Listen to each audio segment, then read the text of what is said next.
যেন দেখি যেতে পারি, বড় রাগ দিয়ে আমি যেন দেখি যেতে পারি যে রাস্তা হয়েছে। বৃষ্টিতে কাদা, রোগী নিতে বিড়ম্বনা, আবার সেই কাদার পথেই আটকে যাচ্ছে স্বপ্ন, সম্পর্ক আর ভবিষ্যৎ। লালপুর উপজেলার বামুনগ্রাম পশ্চিম পাড়ায় কাঁচা রাস্তাটাই যেন গ্রামবাসীর সবচেয়ে বড় দুঃস্বপ্ন। ভালো রাস্তার অভাবে এখানে বিয়েও ভেঙে যাচ্ছে প্রতিনিয়ত। শুধু একটি রাস্তার গল্প নয়, গোটা গ্রামের কষ্টের বাস্তব চিত্র যেন এটি। নাটোরের লালপুর উপজেলার এবি ইউনিয়নের বামুনগ্রাম পশ্চিমপাড়া, মাত্র ১.৫ কিলোমিটার রাস্তা। কিন্তু বর্ষা এলেই সে রাস্তা যেন রূপ নেয় এক ভয়াবহ দুর্ভোগে। গ্রামের ভেতরে নেই কোনো পাকা সড়ক, নেই পানি নিষ্কাশনেরও ব্যবস্থা। সামান্য বৃষ্টিতেই পা ফেলতে হয় কোমর পরিমাণ কাদায়। আমাদের গ্রামের রাস্তা নাই দেখি আমাদের ছেলে মেয়েদের বিয়ের কথা যদি হয়, একটা যদি ভালো পাত্র আসে দেখতাম, সে রাস্তা দেখেই পালায়। ছেলের বিয়ের কথা বললে পাত্রীর পক্ষ রাস্তা দেখেই পালায়, যে এই রাস্তা বিয়ে দিলে কিভাবে আমরা ছেলে মেয়েরা শ্বশুর বাড়ি আসবি। যাই আমার মেয়ের বিয়ে দিছি আজকে 5 বছর হয়ে গেল, মনে 5 বার আমার জামাই আসে না এই রাস্তার জন্য।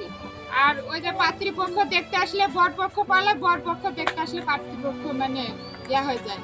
যানবাহন তো দূরের কথা, এ পথে হেঁটে চলাও দায়। আর এই কষ্টকর যাতায়াতের কারণে ভেঙে যাচ্ছে অনেকের বিয়ে। স্থানীয়রা বলেন, এ যেন রাস্তা নয়, বরং কাদার কারখানা। বসুন্ধরা ডায়াপেন্ট এখন আরো উন্নত। এই হট এয়ার থ্রো টপশিট দ্রুত শোষণ করে সোনামণিকে দেয় কোমল অনুভূতি। বৃষ্টির দিনে এই গ্রামে কেউ অসুস্থ হলে ডাক্তার কিংবা অ্যাম্বুলেন্সও আসতে পারে না। এমনকি মৃত্যুর পর লাশ বের করতেও নাজেহাল হতে হয় স্বজনদের। কষ্টের মতো না কষ্ট নাই বেটা, এই দেখেন মসজিদে নামাজ পড়তে আসবো, নামাজ পড়তে আসতেও পারেনি। মসজিদ থেকে খাটলে নিয়ে এসে আমাদের মানুষকে ওই খাটি করে উঠাই গোপালপুর বাজারে নিয়ে যায়, আমাদের তার চিকিৎসা বিষয় করা লাগে।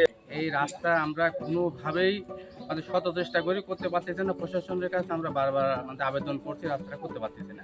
এলাকাবাসীর অভিযোগ, প্রতিবার ভোট এলেই প্রতিশ্রুতি মেলে রাস্তা হবে, উন্নয়ন হবে, কিন্তু বৃষ্টি নামলে ধরা দেয় শুধুই হতাশা। এদিকে রাস্তাটি আইডিভুক্ত করে প্রস্তাব পাঠানোর জন্য উপজেলা নির্বাহী প্রকৌশলীকে নির্দেশ দেওয়া হয়েছে বলে জানান এই কর্মকর্তা। আমরা এই বিষয়টা অবগত হয়েছি। আমরা উপজেলা প্রকৌশলীকে নির্দেশনা দেওয়া হয়েছে যে এই রাস্তাটা যেন আইডিভুক্ত করে আমরা প্রস্তাব পাঠাতে পারি, যেন খুব দ্রুতই এটা প্রকল্প পাশ হলে আমরা এটা বাস্তবায়ন করতে পারি, জনগণের কষ্ট লাঘব হয়। এই গ্রামের মাত্র ১.৫ কিলোমিটার রাস্তাও যদি পাকা হতো, তবে বদলে যেত এখানকার অনেক জীবন। বামুন গ্রামের মানুষ এখন শুধু রাস্তা নয়, চায় সম্মানজনক জীবনযাত্রা। প্রতিশ্রুতি নয়, চায় বাস্তব কাজ। বামুন গ্রামের মানুষ যেন আর কাদার গর্তে আটকে না থাকে, এটাই প্রত্যাশা। আব্দুল্লাহ আল অনিকের পাঠানো তথ্য ও ভিডিও চিত্রে ডেস্ক রিপোর্ট, কালের কণ্ঠ।